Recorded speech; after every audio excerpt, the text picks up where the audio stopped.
Kamusta po kayo? Bago po ang lahat, first things first.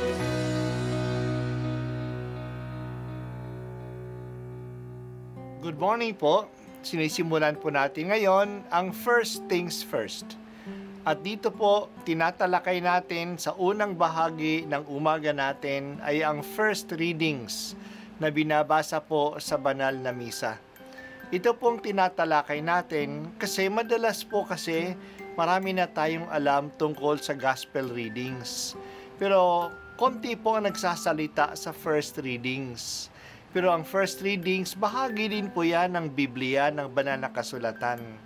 Kaya susubaybayan po natin ang mga first readings, basahin po natin at kuminsan kailangan ng basahin ng 2 o 3 beses bago maintindihan kasi hindi po tayo familiar sa mga istorya at sa mga kaisipan na tinatalakay dito.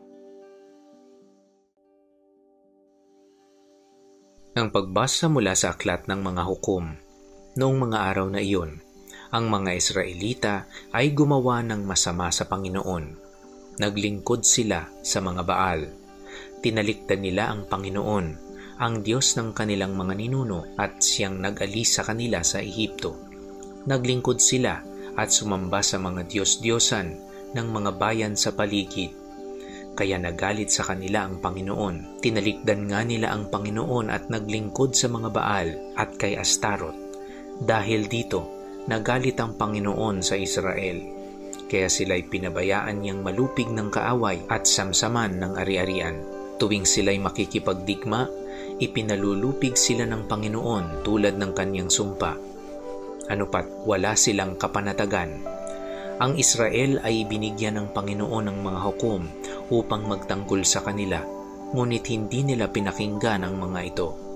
Tinalikdan nila ang Panginoon at naglingkod sa mga Diyos-Diyosan. Lahat ng hukom na inilagay ng Panginoon ay tinulungan niya upang iligtas sila sa kanilang mga kaaway. Nabagbag ang kanyang kalooban dahil sa kanilang mga daing, bunga ng hirap na dinaranas nila. Ngunit pagkamatay ng hukom na inilagay niya, ang mga Israelita ay nagbabalik sa pagsamba sa mga Diyos-Diyosan, higit pa sa kasamaan ng kanilang mga ninuno ang kanilang ginagawa. Hindi nila maiwan ang kanilang kasamaan. Ang salita ng Diyos. Salamat sa Diyos. Ang 5 aklat ng Pentateuco o Torah ay sinundan ng mga aklat ng kasaysayan. Ang nilalaman ng mga aklat na ito ay kasaysayan ng mga Israelita. Una sa mga aklat na ito ay aklat ni Josue, na katatapos lang natin basahin. Nakalagay dito paano napasok at nakuha ng mga Israelita ang lupain sa Kanaan at naipamahagi ito sa mga tribu ng Israel. Sinundan ang aklat ni Josue ng aklat ng mga hukom. Pagkatapos ng mamatay si Josue, wala ng leader na kinikilala ang buong bayan.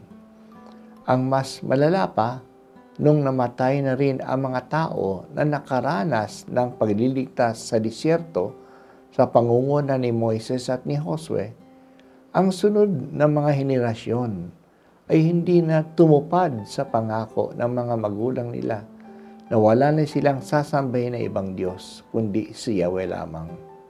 Sinamba nila ang mga Baal, ang mga Diyos na sinasamba ng mga taga-roon, at ang asawang diyosa nito na si Astarte. Sumabad din sila sa iba pang mga Diyos-Diyosan. Dahil dito, pinabayaan na rin sila ng Panginoon ni Yahweh, at nalupig sila ng mga kaaway, at sinamsam ang mga ari-arian nila. Hindi na sila tinutulungan ng Diyos sa kanilang mga digmaan. Naging talunan sila ng mga karatig bansa. Sa kanilang kahirapan, tumatawag sila kay Yahweh at nagpapadala si Yahweh ng hukom na papayo sa kanila at nangunguna sa kanilang mga digmaan. Maaaring pagsasamahin ng hukom ang 2 o 3 tribu na nasa ilalim ng mga kaaway. Sa tulong ng hukom, bumabalik uli sila kay Yahweh at nakakalaya sila sa pang-aapi ng mga kaaway. Pero pagkamatay ng hukom, balik uli ang mga tao sa pagsamba sa mga Diyos-Diyosan. Ganito na lang palagi ang nangyayari. May cycle ng pagkakasala, kahirapan, pagtawag sa Diyos, pagdadala ng hukom, pagliligtas, at pagkakasala uli.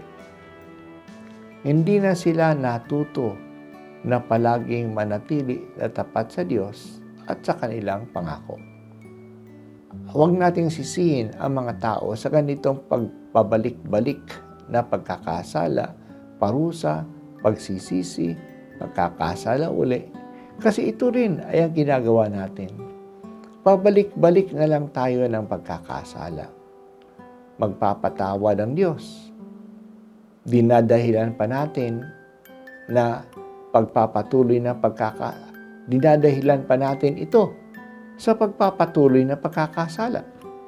Parang madali lang magkasala kasi madali namang magumpisal at papatawarin naman tayo ng Diyos. Hindi natin siniseryoso ang ating pagsisisi. Bahagi ng ating pagsisisi ay ang pagtitika na magbagong buhay. Hindi man natin ito makayanan kaagad na umiwas sa mga kasalanan, pero at least may pagsisikap tayo na magbago at hindi lang magpabaya. Ang lahat ng kasalanan ay nagdadala ng kasamaan. Sin has consequences. Hindi natin pwede na abusuhin ang ating katawan o kabaitan ng tao at ang Diyos na parang walang mangyayari sa atin. Sa patuloy na pagkakasala, kahit na mangumpisal pa tayo, nanghihina din ang ating resistensya sa kasamaan. Pati ang ating katawan ay nagkakasakit dahil sa patuloy na pag-aabuso dito. Magdesisyon sana tayo na maging tapat at ang Diyos na tapat ay tutulong sa atin na maging tapat din.